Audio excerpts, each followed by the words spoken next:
Well, let's jump right back into where you guys are. This week we're looking at chapters 4 and 5 of Mark.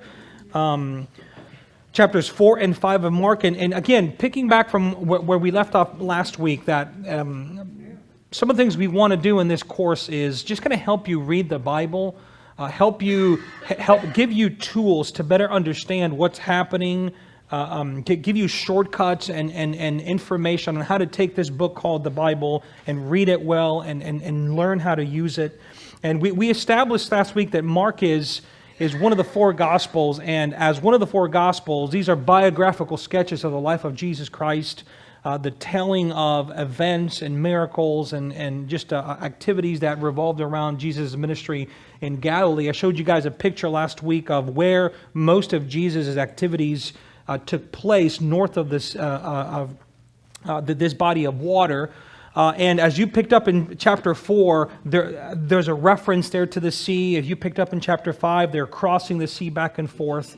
As a matter of fact, at the end of chapter 4, I think there's a reference to the Decapolis, the man who's demonized. When Jesus exorcises that demon and he is released, this man goes to the region of Decapolis, southeast of the Sea of Galilee. So Jesus would just kind of do the circuit around this geographical region. I may have this up here.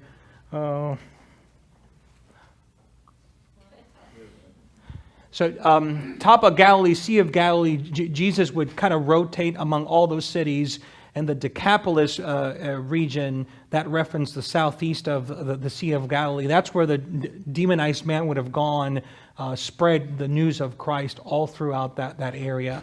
So this is where Jesus has been hanging out this entire time. If you were here last week, you get that picture. This is where Jesus has been hanging out around this region. And again, Mark has a story to tell. Mark is writing. He wants you to see certain things about the life of Jesus. He's picking up certain events and he's placing them one after another because he wants you to see something. There's a particular perspective that he wants you to be aware of. And you notice this pretty quickly, right? The Gospel of Mark begins, and you've got story after story after story. And it's, as a matter of fact, so quickly that the book begins by Mark telling you what he wants to accomplish, right? This is the beginning of the Gospel of Jesus Christ. Just verse 1 of Mark chapter 1, Mark wants to kind of release you into, hey guys, everything I'm going to tell you now in this book is about the Gospel of Jesus Christ. And to make that point, we talked last week that Mark wants to establish the identity of Jesus. Who is Jesus? And so if you remember chapter 1, we have references to John the Baptist, this Old Testament forerunner who would come as a shadowing of the promised Messiah, to the baptism of Jesus and the literal voice of God descending from heaven saying, "This is my beloved Son, whom I am well pleased," to his interaction with demons. You read a story this week about this demonized man who comes up to Jesus and recognizes him, calls him the Son of God. And last week, the statement that was made where this paralyzed man who's descended from the ceiling of this house, Jesus makes the statement, "Your sins are forgiven," and just how people respond, particularly the Pharisees and the religious leaders. So all up to this point in Mark chapter 4 and 5, the perspective, what Mark wants us to see is he's building a resume for Jesus Christ. He's wanting to show through his ministry, through the stories, through his engagement with people, through what he is doing and what he is saying, that this person, Jesus Christ, is unique. He is a unique individual. He's different. He's someone. He's a very specific person, and that person is the Son of God. So Mark is building a divine resume for Jesus. He's saying, hey guys, here's the proof that this man is in fact the Son of God. And that continues. That continues into Mark 4 and 5, which we've been looking at it. And this theme of the identity of Jesus as the Son of God, and it only actually crescendos. It only continues to get larger and larger. If you did your homework, most of your questions featured around Mark chapter 5. There's some good discussion there in Mark chapter 5. And what I wanted to do is actually go at the end of Mark chapter 4 and use the tail end of Mark chapter 4 into chapter 5 to kind of pull some of these themes. So I'm wanting to point you to what Mark wants you to see. So let's read this together. You may already have, but there's nothing wrong with reading the Bible again.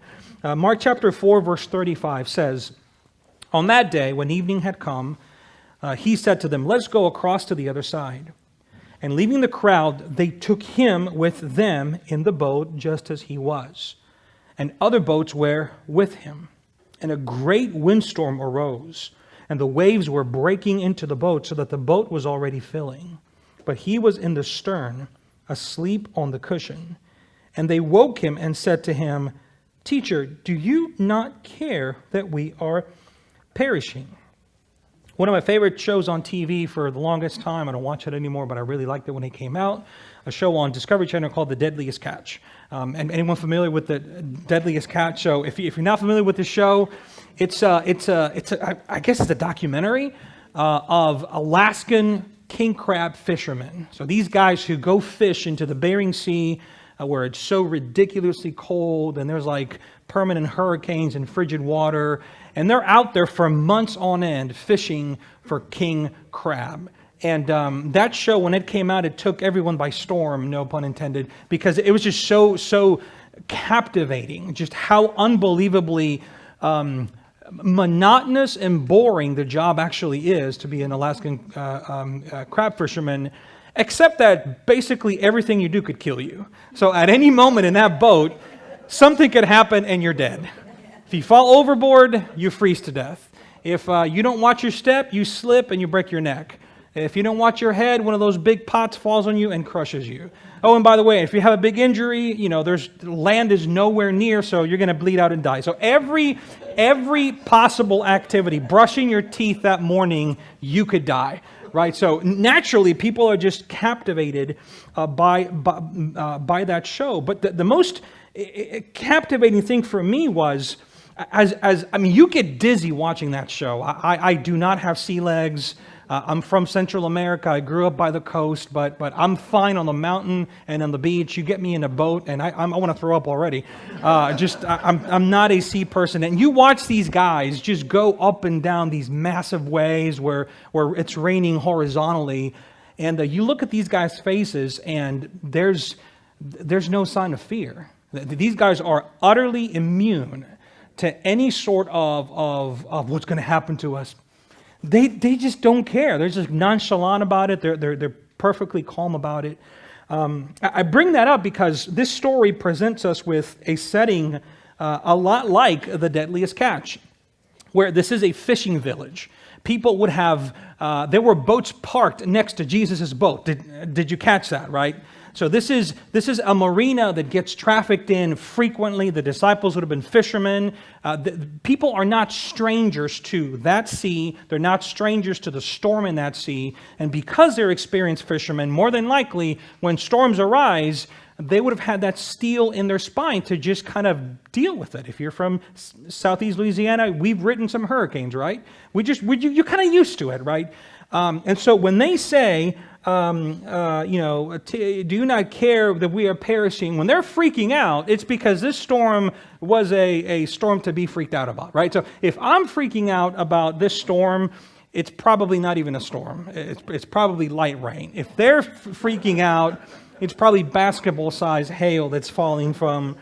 At any rate, this is quite the event. And so fear is justified, in other words, by what they are experiencing. Look at verse 39. This is how Jesus greets them and responds to them. And he awoke and rebuked the wind and the sea, and said to the sea, "Peace, be still." And the wind ceased, and there was a great calm.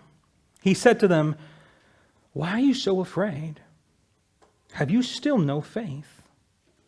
And they were filled with great fear and said to one another, "Who then is this, that even the wind and the sea obey him?" So, underline that question in your Bible. It's okay to write in your Bible, by the way. Again, Mark is wanting you to see certain things. So these types of rhetorical questions, open-ended questions, are means that Mark is using to get you to answer them. He wants you to fill in the blank, your reader. Who is this guy that even the wind and the sea obey him? So I want you to notice two things about this encounter, Jesus and his disciples. The first one is obvious. And how Jesus wakes up and what Jesus does, the storm stops. That's pretty obvious, right? You didn't need a Bible degree to figure that out. You didn't need to learn Greek to figure that out. Jesus apparently has the power to stop storms. The wind, the waves, all that energy, all that kinetic energy, all that wind, all that rain, all those waves, somehow that just calms down and stops. Now, if you are a first century Jew, as these disciples would have been, there's a subtext here that's pretty important for us to consider. If you go back to the first book of the Bible, as a matter of fact, let's do that together. Go to Genesis chapter 1. This is not entirely the first page of the Bible because you probably have a preface and a table of contents, but go to the very first book of the Bible, Genesis chapter 1.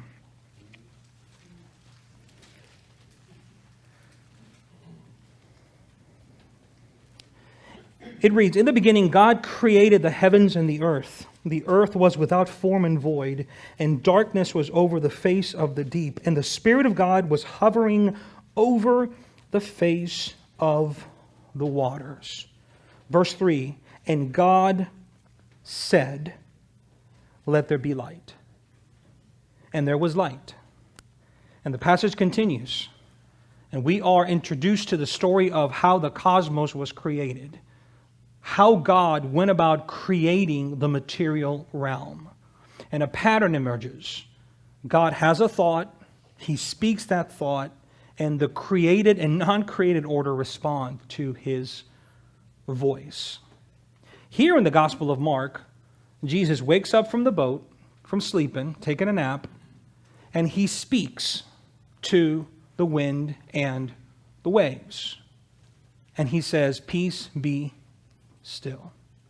In Genesis chapter 1, He says, "Let there be light, let there be stars, let there be waters, let there be an expanse. Let's divide this water from this water." God, in the first book of the Bible, we are told, has the power to tell the created order to do stuff simply by speaking into existence these realities. This is exactly what's happening here. Jesus is displaying a power that your first century Jew would have recognized as something belonging to God the Father. Only God creates, only God speaks to the material world, and the material world responds to His voice because He has the power and authority to do so. So this is what's happening here. Notice that. These are, again, the identity of Jesus is becoming clear and clear. Mark is going to go out of his way to bring in so many of these different details to make the point that this guy in a pair of sandals somewhere in north of Jerusalem in North Galilee is more than just a human being. He is the unique Son of God. Now notice the second thing, and this is striking, right? His disciples were afraid before the storm. That much is easy to explain. There's a storm, they're going to die, regardless of how experienced they are at navigating in the sea. Jesus tells the wind and the waves to stop, and they stop, and you don't see this reaction from the disciples. Woo-wee! That was close. Man, we got that one, man, it almost got us, right? You don't see them celebrate, you don't see them, a big sigh. Oh, man. How do they respond to that? What is the disciples' response? Verse 41, "And they were filled with great fear and said to one another, 'Who then is this that even the wind and the sea obey Him?'" So they're afraid during the storm, but now they're terrified after Jesus has calmed the storm. And Jesus asks them, "Why are you so afraid?" Again, that much is self-evident because, Jesus, we're about to die. This is why we're afraid. And you, Jesus, took your sleepy pills or something and you're sleeping and we're about to drown. But notice what Jesus' issue is when He asks the follow-up question, "Why are you so afraid? Have you still no faith. He's not questioning the legitimacy of their motives to be afraid. There are legitimate, justifiable reasons for these guys to be afraid. They could capsize, they could drown, they could be thrown into the sea. But that's not the issue at question here. Did they have faith? Did they believe? Did they trust in whom was with them in the boat? And the answer to these questions, of course, is no. Now, if you read back verse 35 of this passage, you'll begin to connect the dots as to why Jesus rebukes them. Verse 35 says, "On that day, when evening had come, he said to them, 'Let us go across to the other side.'" Up to this point, they have encountered Jesus' authority, Jesus' power. Jesus walking around Galilee, doing what he wants, saying what he wants, not being stopped or mitigated or slowed down by anything. What Jesus has set his mind to, what he has set his hands to, responds. Whether it's sick people, whether it's demonized people, whether it's storms, nothing has the power to make the plans that Jesus has made not come into effect. So on that day, verse 35, when evening had come, he tells his disciples, here's the plan. Here's what we're going to do, guys. We're going to go across to the other side. We just finished doing a whole lot of good ministry, helping people, healing people, serving people, loving on people, teaching people about the kingdom of God. Now we're going to go to the other side. We're going to go to the other side. I have determined as the Son of God to go to the other side. That's what's next in the docket of things to do. Not drown in the sea, not be sunk, not have a storm stop me. We are going to the other side, and I'm so confident of that, I'm going to take a nap. That's why he's sleeping. I mean, think about it. Think about it. Jesus has given them an opening into the future. He's told them what the future is going to be. The future is going to be, we're going to the other side. Hey guys, the next 3 hours, we'll be there. I guarantee it. Why? Because I'm Jesus. I'm God. I know these things. So in one sense, if you think about it, these guys are indestructible. These guys are in the safest place they could ever be. There is nothing that can come upon these individuals to harm them, to kill them, to destroy them, because they are within the very plans that God has for them. Jesus has determined we are going to go to the other side, and you guys happen to be with me. So guess what? You're going to make it to the other side as well. Right? Do you see this now? The boat is actually the safest place for them to be in. I want you to imagine that you are going skydiving. I learned a couple weeks ago when we did the little icebreaker game that a number of you have gone skydiving or have jumped out of a perfectly good plane. I don't know why anyone would do that outside of serving in the armed forces. But apparently there's people that find the idea of becoming a human pancake fun. And so people go skydiving. So I want you to imagine that you're going skydiving and you jump and you are just, adrenaline is going up your head. You've got the, 50 mile per hour wind stretching your face. You're getting that facelift you always wanted. And you go, whoa, this is awesome. And as the ground becomes clearer and more focused, it kind of dawns on you, I'm in the air. I'm not floating, I'm falling.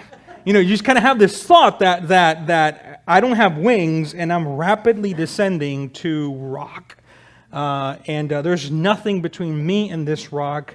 And so what do? Well, you start naturally freaking out and you start yelling all sorts of dignified obscenities. We're dignified people, so we wouldn't yell undignified obscenities, but proper, religious curse words, things that would express our fear, but would make us still be respectable in social company.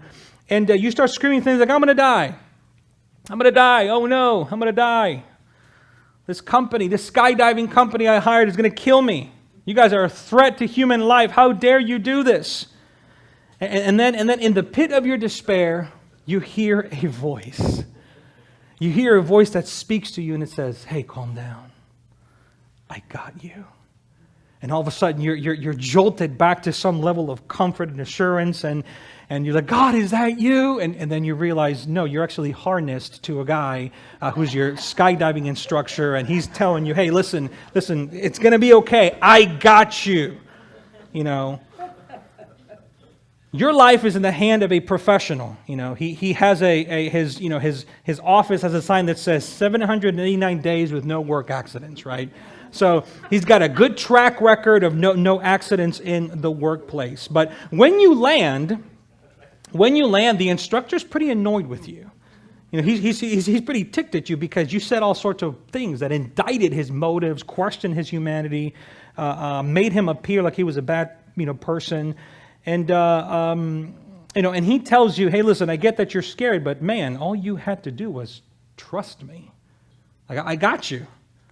And you reply, sorry about that. Listen, I forgot you were with me. I just forgot. I got so carried away in the circumstances, I forgot who was there with me. And something like this is going on here. But it's worse. Because not only did the disciples forget that Jesus is with them, again, they accuse him of something. So fear takes over them. Fear in the presence of God takes over them, and they accuse him. They say, teacher, do you not care that we are perishing? That's a very different statement than teacher, help us. These are not the same thing. Teacher, help us. Teacher, we're afraid we're going to die. That's not what they say.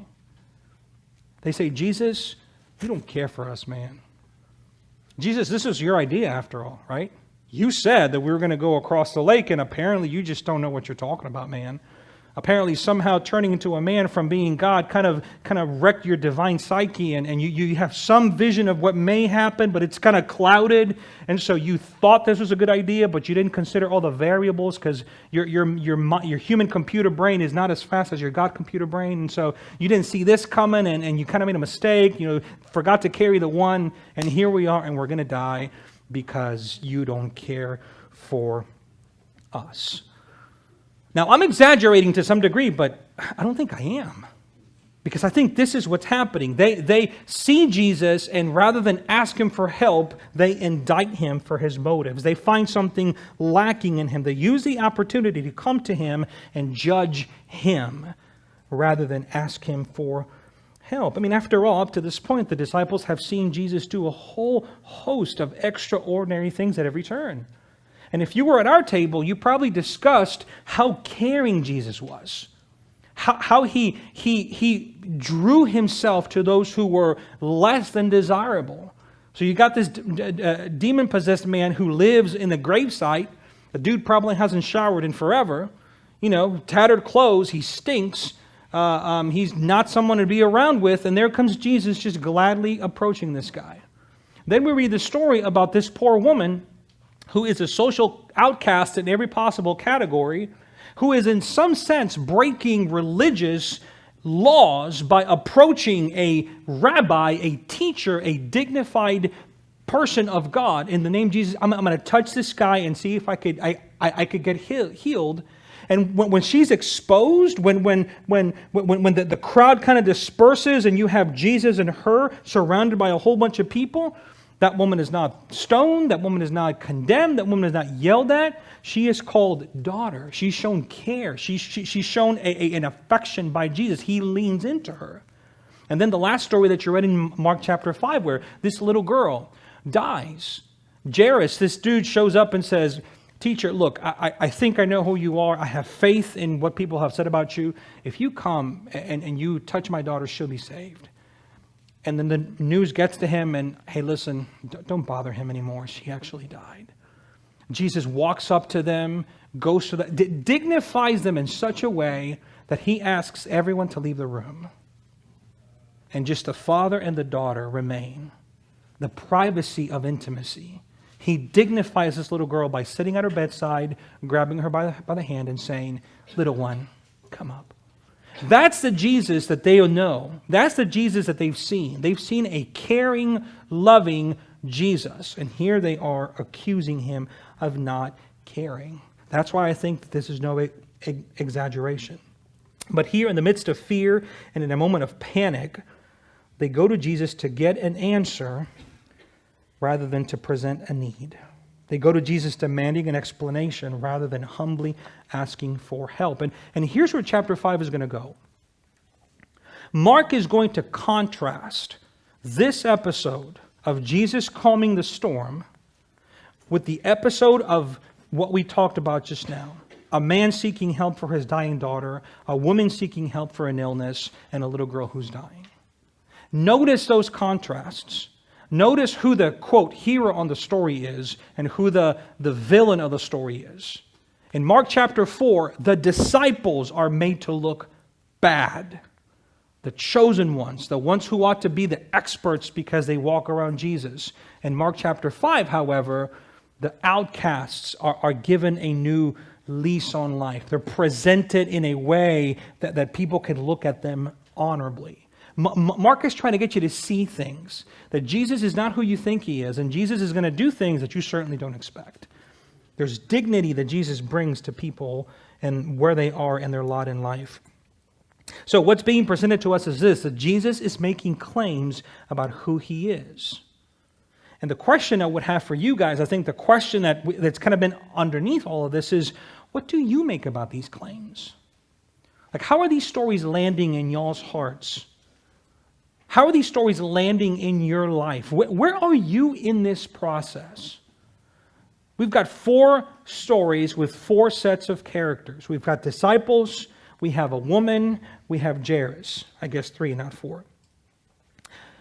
Are you in the disciple phase? Are you more like the disciple, having Jesus ask you, why are you so afraid? Have you still no faith?